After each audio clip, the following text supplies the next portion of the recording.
Here's an example of electric field shielding. This is one of those radio frequency atomic clocks that picks up a electromagnetic radio wave signal from Boulder, Colorado to keep it in tune.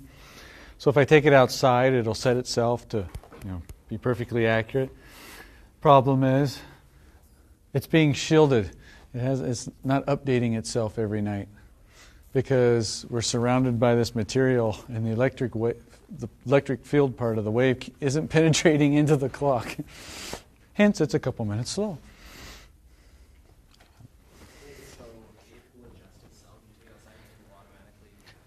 Yeah, have you ever seen the timepieces advertised as atomic clocks? Oh, or radio controlled? Oh, well, there you go. They have watches, they have clocks. Okay, they'll do that. What they're doing is they are like a little radio receiver, and they pick up a radio transmission that certain places broadcast. Here it'd be from Boulder, Colorado. They just continuously broadcast these pulses that will tell it what the correct time is. They're like the national keepers of that. So, yeah, this is set up that each night it would search for that wave and correct itself if it's off. Since it hasn't been correcting itself because it hasn't been getting the signal, it's just running like a normal timepiece, which I now know this runs a little slow over several weeks and months. But it should be. If I just take it outside, hit a little button, wait a few minutes, it'll detect the wave, and I can watch it fix itself. I noticed this during daylight saving time. They'll change automatically. They're supposed to. But I have 5 of these clocks around here. No, 1, 2, 3, 4. Yeah, 5 of them. And 2 of them always seem to never change because they're in a Faraday cage. This wasn't one of them. This one actually changed. But hasn't been getting the signal recently. Otherwise, it would be right. Anyway, I thought it was an example of shielding from these electric fields. All right. I'm always daunted by today's lecture because, we'll be honest, you're probably all stressed. It's all semester. We're supposed to review everything for the final, because it's cumulative. You're like, okay, we just spent a whole semester covering all this stuff. How am I supposed to sum it all up in 50 minutes? I'll do my best. My first disclaimer is we won't be able to review everything. But I got plans. I've been working on the final, so I got those questions fresh in my head. That's what I'll probably bring up more. Got my notes. Got that. Got the text. Okay. First thing, I finished the papers. So at the end of class, they're alphabetical, but I got them in bins. You can come down and get it. Again, overall, it's what I said before. I think the class average fell in the B's, a high B, so that's good. I was pleased with almost all of them. There were some that seemed to miss the point of the paper entirely, but most of you were good. I appreciate it. I really do enjoy reading those, even though it takes me forever, because I really do read through everything. Yeah. Friendly reminder again. Hate for somebody to miss it just because you got confused. Friday, the 25th, 10:30 to 12:30. Right here. So, I've kind of said before, just pretend like you're coming to class again Friday, but come earlier, or you'll be a little late. So, yeah. I'm planning on 60, so it'll be twice as long as a normal one. And since everybody generally finishes in plenty of time on a normal test, nobody's ever complained to me that they felt like they didn't have enough time to answer the questions. Are a lot of the questions going to be from the tests we previously had? They're going to be just like them. Just like, Yeah, I won't lie. The majority will be new questions. okay. Yeah, but I reserve the right to grab some straight from homework or past exams. Absolutely. So if you say, let's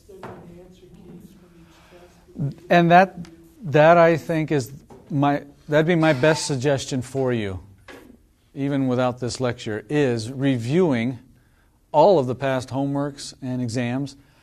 By that I mean not just knowing the answers, but understanding why that's the right answer, reading my explanations. If you understand all that, oh man, you should be more than prepared.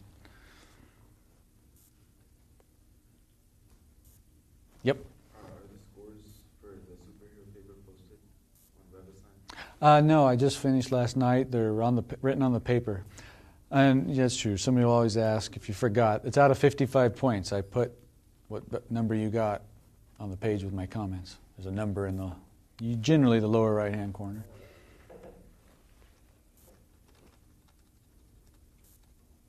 All right. Also, the university by default puts out course feedback sheets. And I'm a big proponent of those. I love those.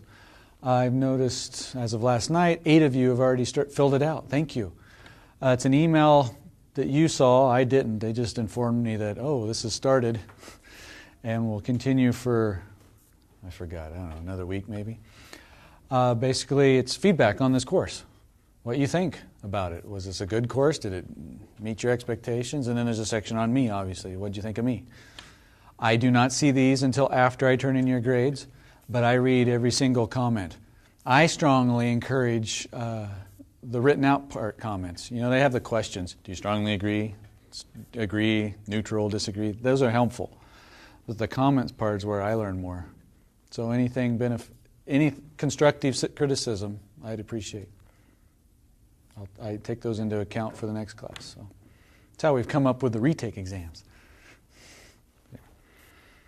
So, fill that out. Ready? The last thing I ended with was power. And it's just a relationship. Using that formula, you can solve the one homework question. But since this is a conceptual class, I talked about how power is just energy per time.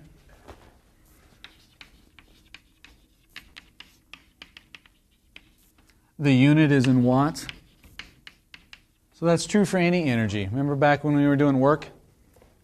And I'd run up the stairs. I do work. I'm kinetic energy. I now have potential energy, right? Just the fact that I'm this much higher than down there, I have potential energy. So if I were to jump, you could figure out how fast I would be going at the bottom, right? By conserving energy. This potential energy would be converted to kinetic energy, just by how high up I am. Or you can take my weight. It requires a force from my legs to lift me up, to raise me up to this height. Do you remember that work is force times distance? That's energy. And how much work I do is how much potential energy I gain. This whole conservation of energy game. The work done is the vertical height and not the slant height, right? It depends on which direction you're going. The work was the force times the distance. And in that case, I was relating it to potential energy. The vertical force to raise me up vertically. So that would be the vertical height. And that's how much potential energy I'd gain. However, there's that other kind we talked about, like this book. If I exert a force on the book and displace it this far, that's the distance. So, yes, the fact that I was at an angle, there's a certain force needed to move me this far, and that would be a certain amount of work. And there's a force this distance, a certain amount of work. Work's energy. Here's the cool part. If I take both ways and get up to here, how much energy do I have? The same. So I did the same amount of work going up this way or that way. Because I now have this much potential energy. Either way I came. But you are right. This force and distance would be different than this force and distance. Which force do you think is more? The Yeah, that one. Because you go less distance. Where here, it's easier. The force is easier. It's less. But to compensate, to keep energy conserved, the distance will have to be farther up the ramp. This was our simple machines. Here's an inclined plane, pulleys, wedges, hydraulic lifts. So simple machines can multiply force. What do they not multiply? Power or energy, because power is energy per time. Yeah, energy is conserved. They can't like magically create more energy. So all that was back to this same type of power we're talking about. This is all I wanted to add. Current is what? How do you define current? Flow of charge. Charge flowing in a certain time interval. It's the rate the charge flows. Voltage is what? It's a potential difference. We call it electric potential. You know why we define that term? Energy per charge. Very good. It was that electrical potential energy, but instead of dealing with all the charges, we said per charge. Yeah, voltage or electric potential is really just energy per charge. Do you see how the charges cancel? And what are you left with? It's just energy per time. That's why it's power. But I like that connection. So next time you're looking at a device, your blow dryer or a light bulb, and it says 100 watts, think about what it's doing.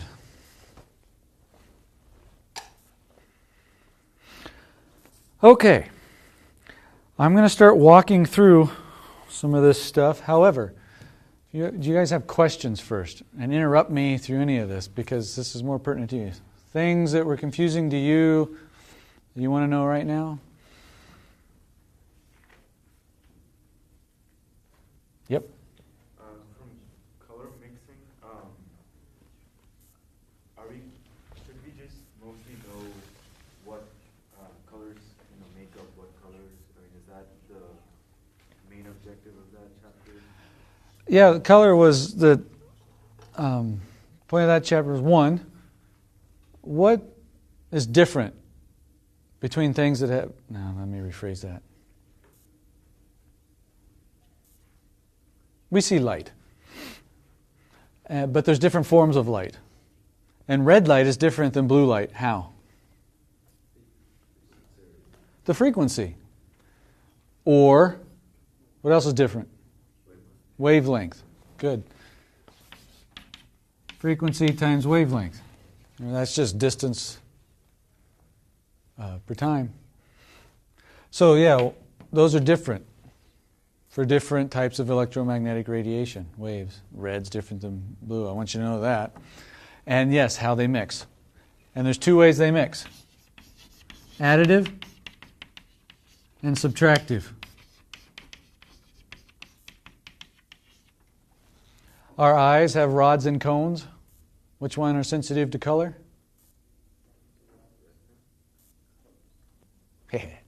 The cones. I remember it's C for color, C for cones. Yeah, and they're responsive to red, green, and blue. Is where they peak. So if you get red and green light, you together, add them together, you get what? Yeah, red and green light added together make yellow. What's green and blue make? Cyan. What's red and blue make? Magenta. Yeah. I would like you to know that. Subtractive is just filtering out certain of these colors. Either through, it's at resonance and it absorbs a certain color, right? Or through interference. You can make, say, a green wave destructively interfere, right? By going different path lengths. Do you remember that? If you got rid of green, what's left? Red and blue, you'll see magenta. So subtractive is just filtering these out.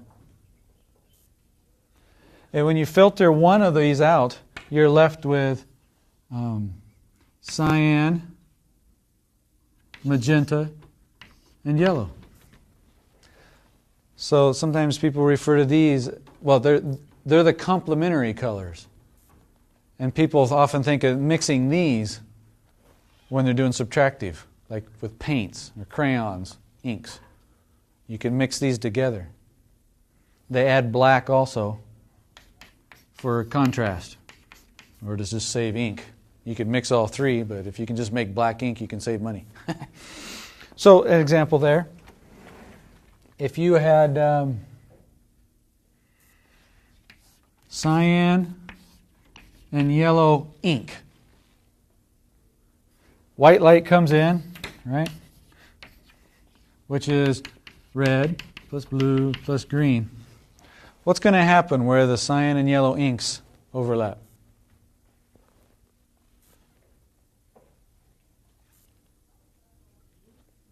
What? Going to be green? We got one vote. 2 votes for green. So you see green out. Why?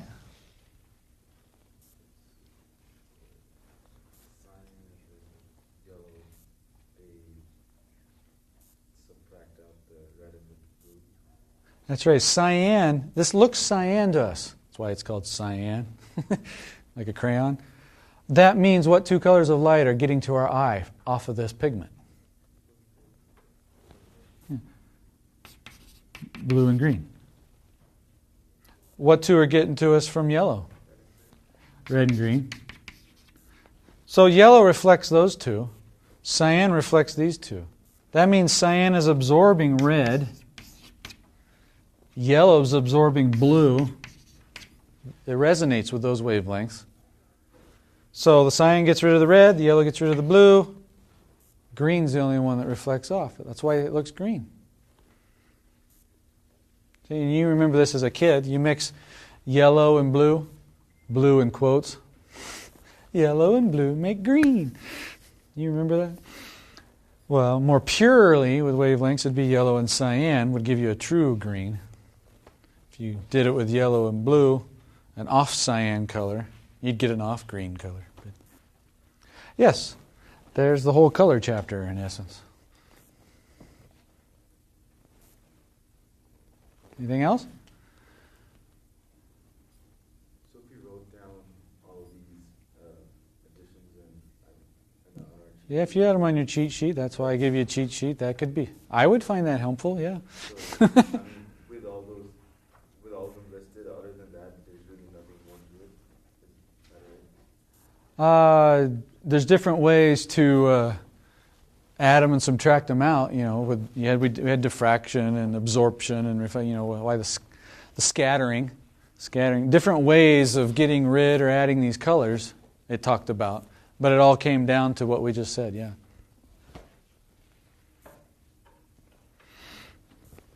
All right. If you think of something, raise your hand. Chapter 1. You have this written down on the calendar in WebAssign, but it's been a long haul and some of you might have forgotten. We had those chapters and then we had our first exam. So these are the chapters we covered and thus I can ask you any questions from. Then we had that. Then we had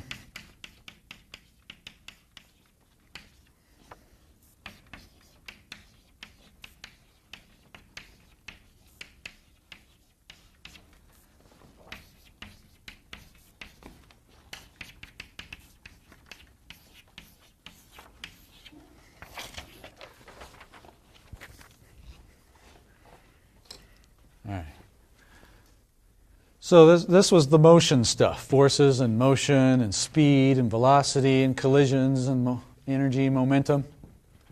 That was a big chunk. There'll be lots of that on the final because that was a big chunk of our semester.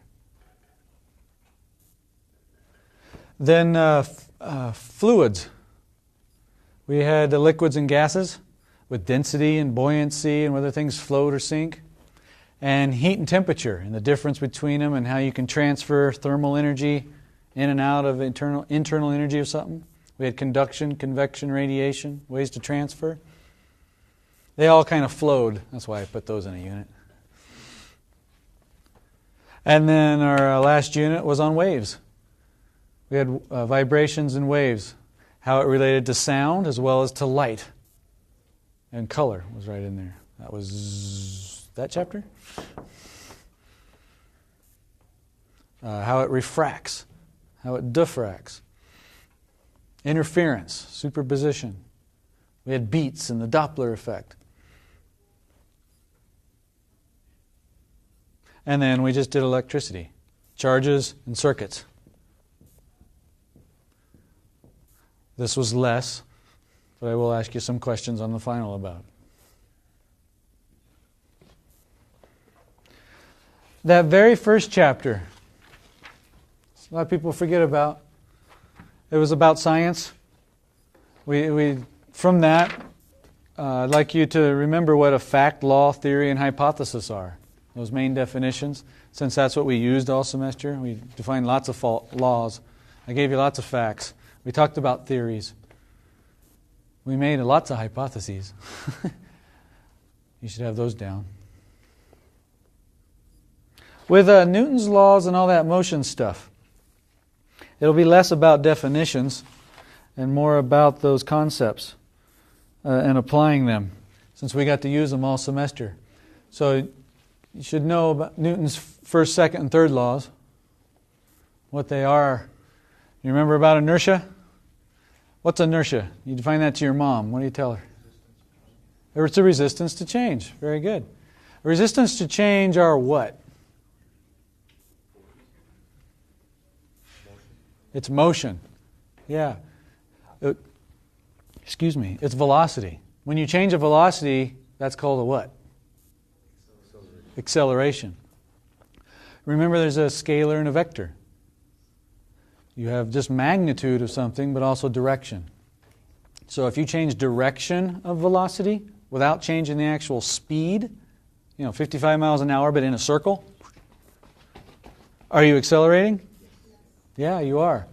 And that's why you feel that centripetal force we didn't cover, but you guys, a lot of you know about it. You feel like you're getting flown out. If you're going in hard, you take a tight turn in your car, you feel like you're getting flown out. That's because you're accelerating. You're trying to change your motion. So his first law, things at rest want to stay at rest. Things in motion want to stay in motion. Unless it's acted on by a force, right? And we talked about net force. Remember, you can have more than one force acting on something? So if you got something pulling this way and something pulling this way, but they're balanced, what happens? Say that again? Yeah, I heard lots of it. Constant velocity, which means the acceleration is zero, which means the net force is zero, and we call that equilibrium. What if I'm tooling along? There's a force propelling me this way, but there's a force trying to slow me down, but I'm still moving at a constant speed. What do you know? The forces are equal, so the net force is. So should my velocity change? No. What's my acceleration? Why am I still moving then if there's no net force and my acceleration is zero? I'm already at that speed. Remember Newton's first law? Inertia. Things in motion want to stay in motion. So yeah, I just maintain that speed until some net force acts on me, where you increase one or the other. Hit the brakes, or speed up, or whatever. Do you remember terminal velocity? When things were falling? When you hit terminal velocity, what two forces are balanced? Good, weight down. But air resistance increases as you speed up. And at some point, if it gets large enough to balance your weight, will you just maintain that velocity? You no longer accelerate. That doesn't mean gravity disappeared, right? It just means you're countering it with a second force. The acceleration due to gravity is still what value? 9.8 meters per second squared. But the net acceleration of you falling at terminal velocity is 0. See? Feeling smart yet? See all this stuff you learned this semester? What else we got?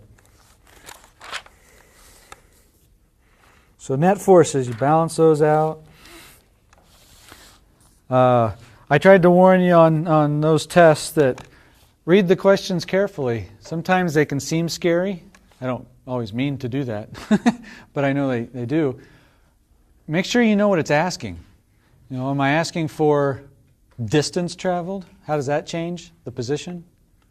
Or am I asking for how the velocity changed? There's a big difference, right?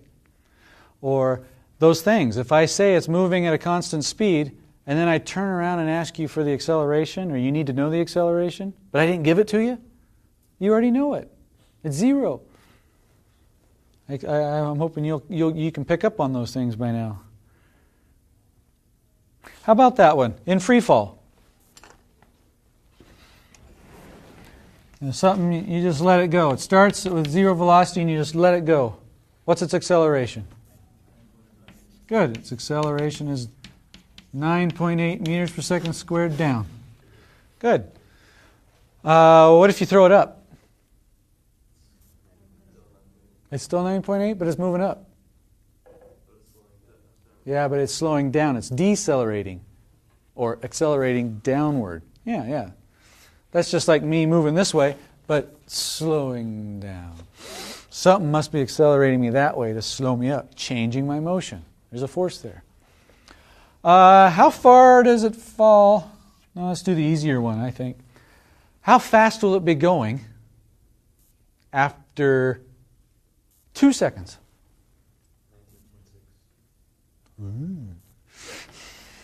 19.6, very good. That was faster than I anticipated you guys had. How fast is it going after 1 second? Well, look, it changes its velocity by 9.8 meters per second every second. So after 1 second, it'll be going 9.8 meters per second. And after the second one, in that second, it changes by another 9.8 meters per second. So it'll be going, what was that, 19.6? Yeah, after the second. Because the change in velocity is going to be constant. How far has it fallen in the first second? What's the distance? Little trickier, huh? Yeah, if we made this easier and this was 10, we can approximate now, right? Then it would be 5. It would have fallen, 5 meters. 2 ways to look at that. We did this before. If it's going 0 at the beginning and 10 at the end of a second, what was its average velocity throughout the trip? 5 meters a second. Had it been going 5 meters per second the whole time, it would have traveled the same distance, right? So how far does something travel? 5 meters in 1 second. So it would have traveled 5 meters. Is there a formula? Yeah. We had...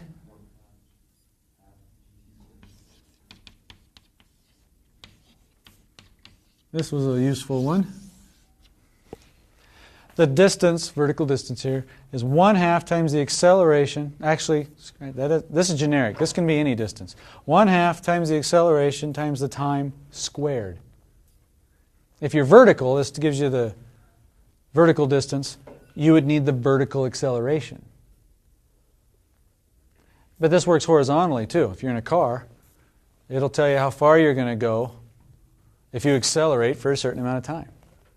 And the fun one I like to do was, spitting off the San Francisco Bridge or dropping a pebble off of a cliff. If you counted how long it takes to fall some distance, you don't know, right?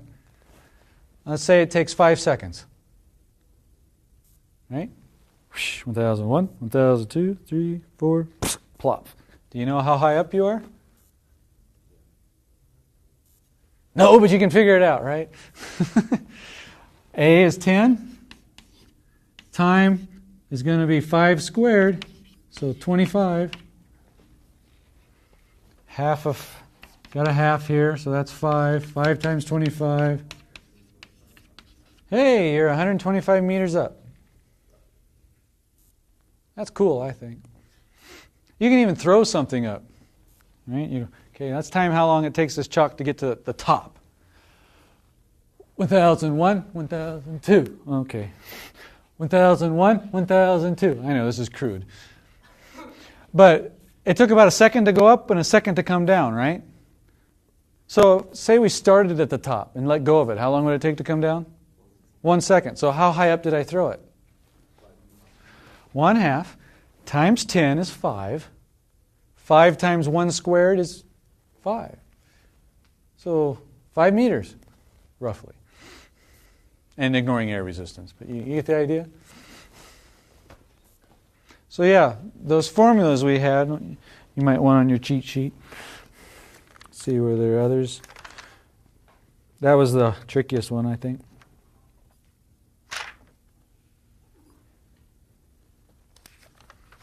But you remember playing that game? Is that refreshing your memory? Go, oh yeah. Okay.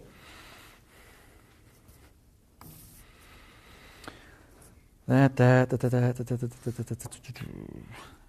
a difference between mass and weight, right? Is your mass different on the moon? No. That's right. But your weight is. Because Newton's second law, famous equation. And the acceleration on the moon is different. It's actually a 1/6 less than here, so you'd weigh a 1/6 less. But you'd still have the same mass. Would your density change? Remember what density is? I just love density. Mass over volume. We didn't change either of those, so no, your density is the same. Oh yeah, then Newton's third law. I hope, I don't know, it's kind of mine, if nothing else out of this class. You remember that when you punch a wall, you exert a force on it. And what's it do? Exerts a force back. Who's going to suffer more damage? Oh, thanks a lot. Yes, me. My fist. But wait a minute. You just told me the force is the same.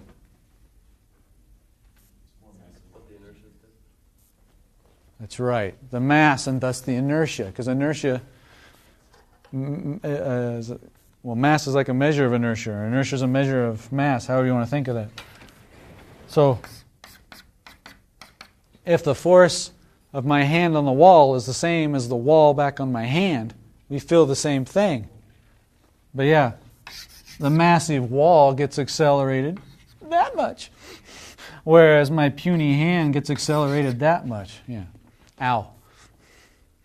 So don't forget, just because it seems like the forces should be different, they're not. Another one that a lot of people miss, including you guys back at the beginning, but not now. Let's see if you get it right. You drop something heavy and you drop something light. At the same time. Whoosh. Who hits the ground first? In a vacuum, sure. Same time, yeah. So ignoring air resistance. Yeah, same time. What does that imply? What's the same between the two? The acceleration. What's different? The weight, the force required to do that. The big one, it's heavier for a reason. It's because it requires more force. There's a larger gravitational attraction between it and the Earth, pulling it harder down. So yeah, sure, it's feeling more force. That's to overcome its larger inertia and mass, to make it accelerate the same. In that case, we'd write it like this.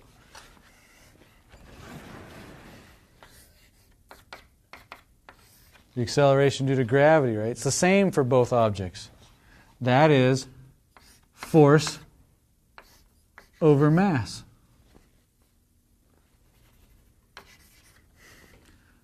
Force over mass. That ratio stays the same. You got something with more inertia, you got to pull on it harder. Something with less inertia doesn't require as much force. See? Heavy object, light object. Good job. What else? Okay, collisions. And collisions, oh yeah. So, You got it? Collisions. We did that. When things either bounce off each other or they can stick. These are elastic where they bounce, and inelastics where they stick. What's conserved? Momentum. Yeah, the total momentum is conserved. What may or may not be conserved? Kinetic energy. Very good. The total energy is always conserved. But picture two cars that come and crumple each other. Where did a lot of this kinetic energy end up? Yeah, sound, heat, deformation, breaking bonds, internal energy. Yeah, heated up. So it's not all kinetic anymore in an inelastic collision.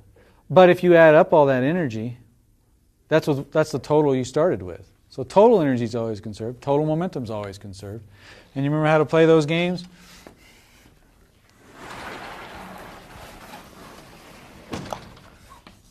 You got mass 1 coming at velocity 1. And mass 2 going at velocity 2. Or let's say it's not moving.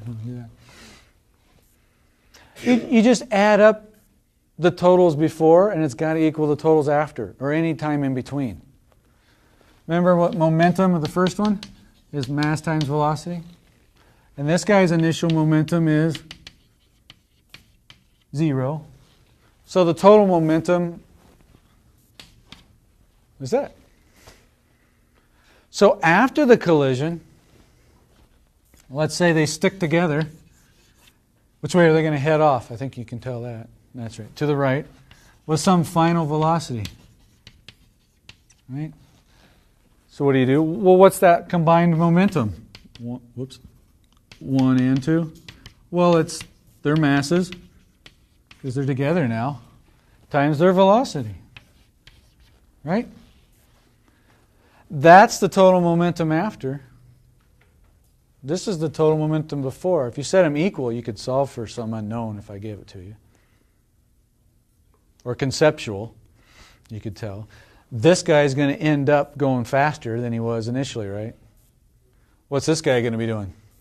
Slower. Yeah, because some of his momentum is now shared with the second one. So individually, they kind of shift, but the total stays the same. You'd play the same game with energy. If you did that, if they bounced off each other, you can do the kinetic energy. You guys remember the formulas for kinetic energy? Very good. 1/2 mv squared. How about gravitational potential? mgh.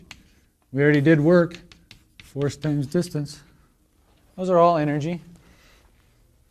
And they're interchangeable, can be. Remember this term. If you got two things that have the same kinetic energy,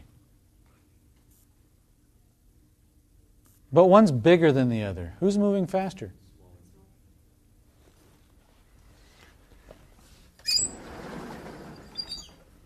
They have the same kinetic energy, but you have one that's big and one that's small. Well, this one's going to have to be moving faster, right, than this one to keep it the same. Things that have the same kinetic energy, we'd say have the same what?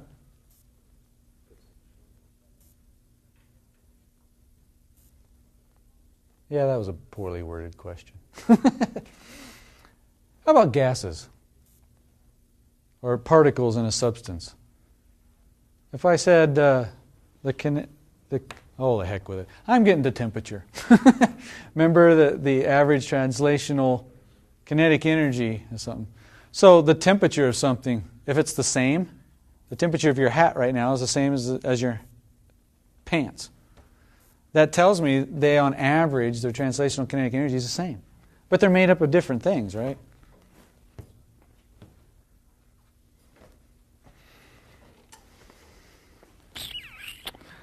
What else do we got? Projectile motion. Remember we'd start throwing and shooting things? That idea was, if you shoot something out of a cannon, right? Woo! Yeah. with a certain velocity. Well, part of that's in the up direction. This much is. And part of that's in the horizontal direction. This much is. So you can break it into two individual, separate dimensions. Two-dimensional motion is just two one-dimensional motions. If you wanted this to go higher,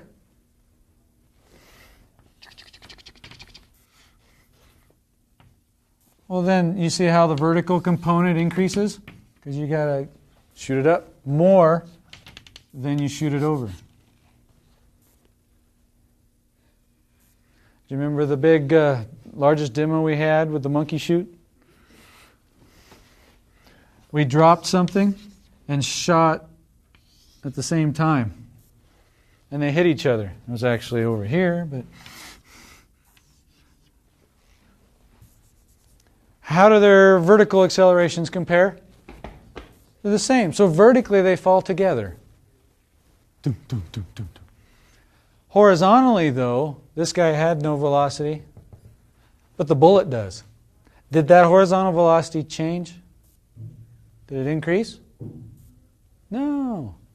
Inertia, back to inertia again. Without air resistance, it'll maintain that velocity forever, right? If you're going 100 meters a second, how far will it go in 2 seconds? 200 meters. Yeah. So, if we fired something at 60 degrees and 30 degrees, Yeah. they go in the same range,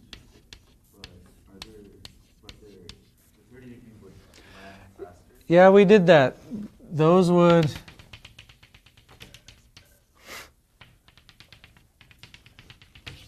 If the angles add up to 90 like this, yeah, they will go the same, ignoring air resistance. But which one gets there first if you shot them at the same time? 30, yeah. Because it gets over there faster. It spends less time in the air, right? It didn't go as high. Does that mean the 30 degrees is greater speed? The 30 degrees is greater speed in which direction? Horizontal. Yeah, and see that? It has a bigger horizontal component. That's how it gets over there faster than the 60, which is only here. It takes longer to get over there. But if we were to calculate its actual speed, which would be the... That's this. And this. I tried to draw them the same. So say we shot it at, 40 meters per second. But we just changed the angle. So yeah, same muzzle velocity, same gun. We just change the angle. Well, that adjusts these components. Thus you get either higher or others. Those component velocities definitely change. That's projectile motion.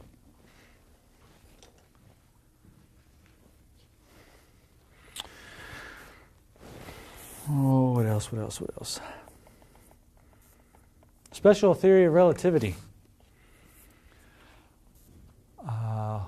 What speeds does it apply at? Any speed. It's true for any speed. Newton's laws only work for slow speeds that we're used to. When you start getting near the speed of light, Newton's laws break down. So it's kind of like Newton's laws are easier approximations at slow speeds. Relativity works then, but who wants to do the hard math, right? But you have to account for it when you start going fast. And we don't notice the effects until you start going really fast. And what are some of those effects? Time dilation and length contraction. Do you notice anything funny if you're going the speed of light or near it?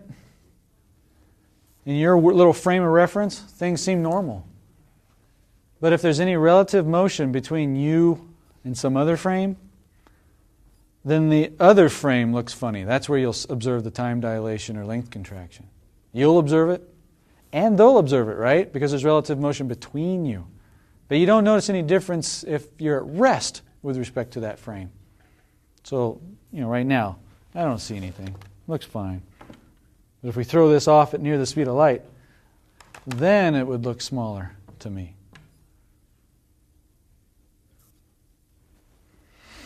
We're not making it. I intentionally figured I'd spend more time on this motion stuff because it's been a lot longer. Hope that's okay with you guys. Can you think of any questions you have on stuff in between that or after that? So we're getting down to the wire, aren't we?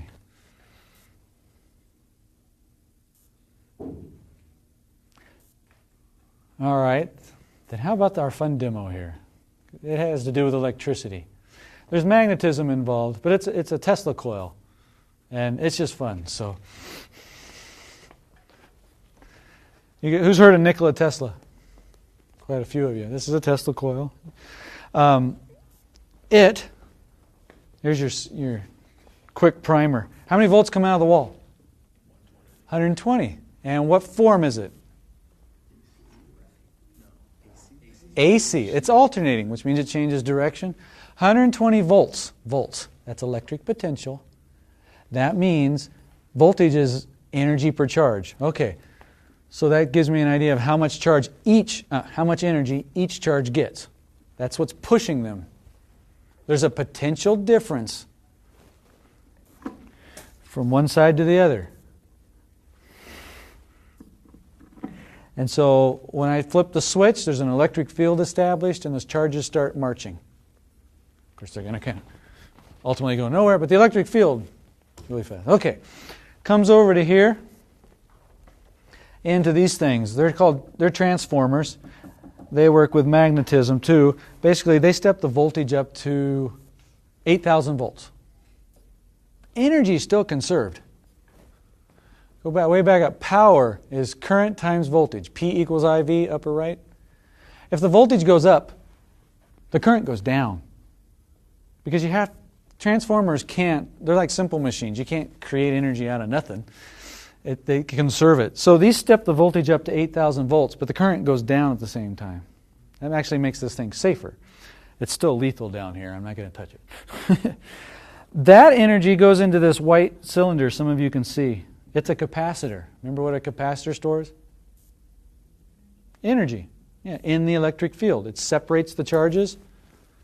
We put energy in. Yeah. It's connected where you definitely can't see back here. There's some tungsten rods that aren't touching. But if you build up a big enough potential difference, a difference in voltage from one electrode to the other, what happens in between? Charges build up here. Other charges build up here. What's established in between? An electric field. And if that's big enough, you know what happens. The charge can jump. It's lightning, right? Little sparky goes on. It ionizes the air, makes it conductive. Well, that completes the circuit. To what? This thing.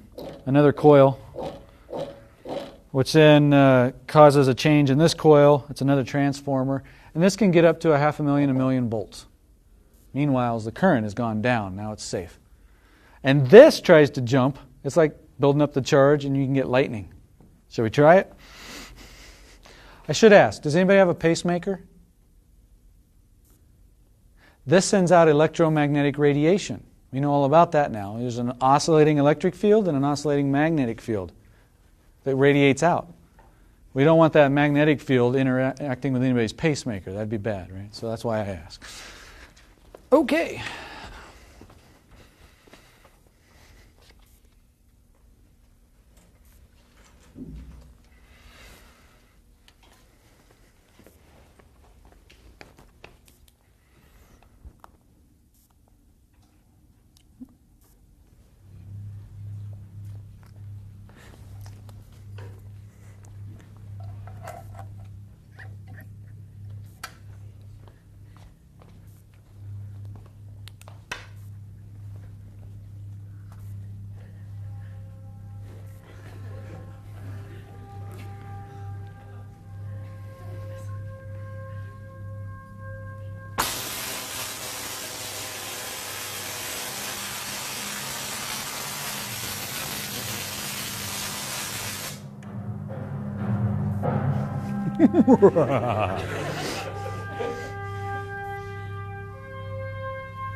Woohoo!